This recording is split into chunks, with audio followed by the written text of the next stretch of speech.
मुख्यमंत्री साहेबांना ज्या दिवशीपासून अतिवृष्टी सुरू झाली त्या दिवशीपासून संपर्कात आहे सगळ्या प्रशासनाच्या. आणि आता आम्ही सगळ्यांनी निवेदन दिले जिल्हाधिकारी साहेबाला की बाबा जिल्ह्यामध्ये मोठ्या प्रमाणात अतिवृष्टी झालेली आहे. NDRFच्या निकषाप्रमाणे परभणी जिल्हा हा ओला दुष्काळग्रस्त जाहीर करावा.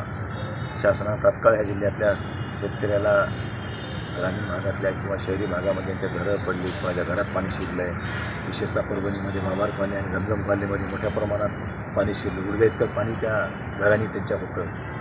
अशीच परिस्थिती काही शहरामध्ये काही ग्रामीण भागामध्ये कोणाची घरं पडली, काही बऱ्याचशा जमिनी वाहून गेल्या, शेतं वाहून गेली, कोणाच्या ऊसच गेला, त्या वरगावांमध्ये ऊसच वाहून गेला, कुठलंही झालेलं नाही. काल मंडळ बघितले मी की पूर्णा आणि पिंगळे मंडळाचा समावेश ह्या 52 मंडळामध्ये घेऊनच मंडळ बाजूला करून 50 मंडळ जाहीर केले होते.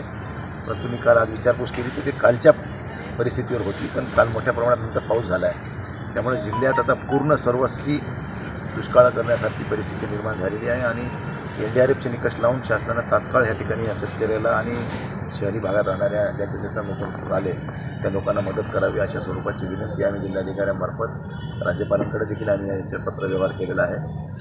तर शासन याला लवकर याची काळजी घेईल अशी अपेक्षा आपण सगळेजण करू. आता आपण पालकमंत्र्याचं काम आहे. आता हे सरकार कैसी आहे आपको मालूम आहे सर.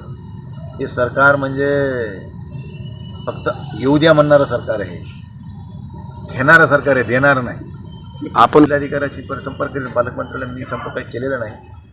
प्रशासनाची माहिती घेऊन ती येतील, नाही त्यांना येतील, त्याचा विषय त्यांचा आहे. पण उद्या शिवसेनेचे युवा नेते आदित्य ठाकरे साहेबांचं उद्या आगमन आहे. उद्या परभणी जिल्ह्याचा दौरा त्यांचा होणार आहे. त्या पार्श्वभूमीवर कुठं कुठं जायचं आहे त्या पद्धतीचे सगळं आराखडा तयार केला. आणि मी पण आता सेलूपासून पाथरीच्या भागात जातो आहे.